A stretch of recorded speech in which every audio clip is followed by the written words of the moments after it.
Salut Madridistas, bienvenue sur Casablanca News. Aujourd'hui, on vous propose une analyse complète avant le choc Real Madrid. Juventus en 8e de finale du Mondial des clubs. Le transfert d'Alvaro Carreras qui coince. Le retour progressif de Kylian Mbappé qui pourrait tout changer.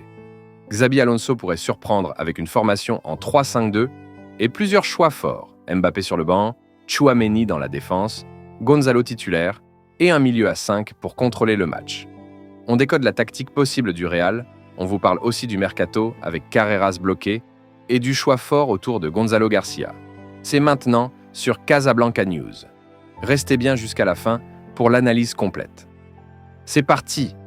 Le Real Madrid a déjà montré plusieurs systèmes depuis le début du tournoi. Mais face à une équipe physique comme la Juventus, Xabi Alonso pourrait passer en 3-5-2. Pourquoi ce 3-5-2? Courtois dans les buts, Impérial depuis son retour, Rudiger pour la puissance, Huijsen pour sa mobilité. Tchouaméni repositionné en défense centrale, comme contre Pachuca. Bon dans la relance et le duel. Trent et Fran Garcia sont les pistons, très haut pour étirer le bloc de la Juve. Valverde et Bellingham en relayeur complet, capables de presser et créer. Arda Güler en 10, dans un rôle libre entre les lignes, capable de distribuer, dribbler et frapper. En attaque, Vinicius toujours libre dans ses courses, et Gonzalo pour fixer la défense. Et Mbappé dans tout ça? Kylian revient à peine d'une gastro grave. Il a perdu du poids, il est encore en reprise. Xabi Alonso ne veut pas le précipiter. Il devrait entrer en deuxième mi-temps si besoin, mais pas débuter. C'est un message intelligent dans ses appels. À seulement 18 ans, il est titularisé pour un 8e de finale de Coupe du Monde des clubs. Xabi Alonso montre qu'il bâtit un Real d'avenir, pas juste un Real de stars. Juventus va être un test grandeur nature pour le... Avec Vinicius et Gonzalo devant, et un banc solide, Mbappé, Modric, Rodrigo. Le Real a toutes les armes pour passer en quart de finale. Maintenant, on veut votre avis. Vous pensez que ce 3-5-2 est une bonne idée? Faut-il titulariser Mbappé ou faire confiance à Gonzalo? Dites-le moi en commentaire, likez, abonnez-vous. Et on se retrouve après le match pour l'analyse complète. Parle un peu de Mbappé.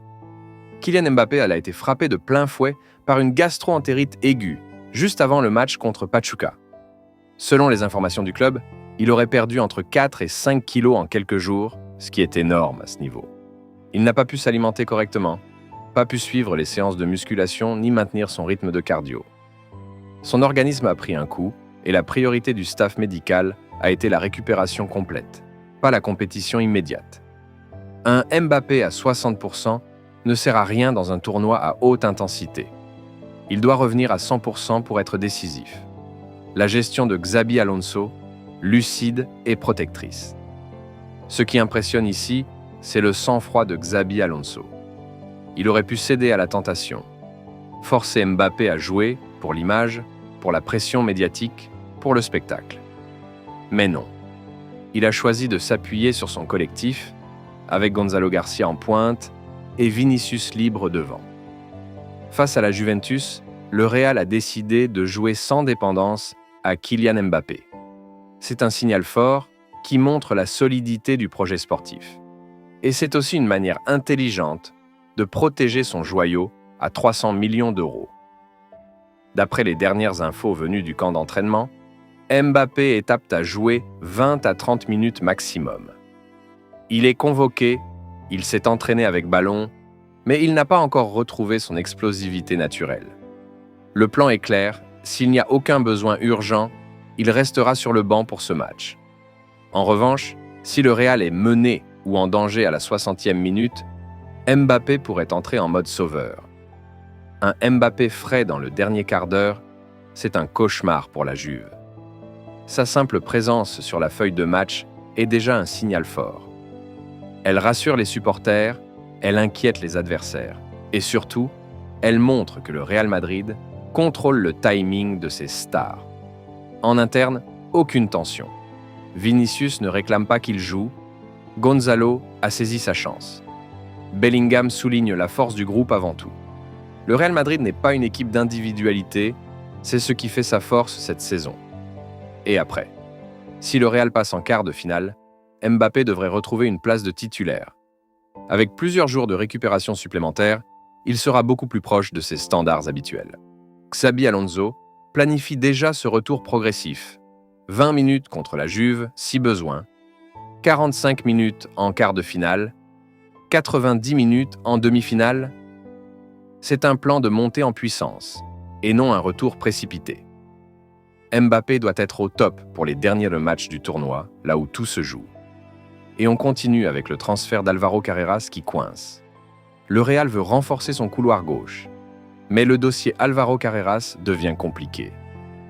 Le joueur actuellement à Benfica est intéressé par Madrid, mais le club portugais exige 50 millions d'euros.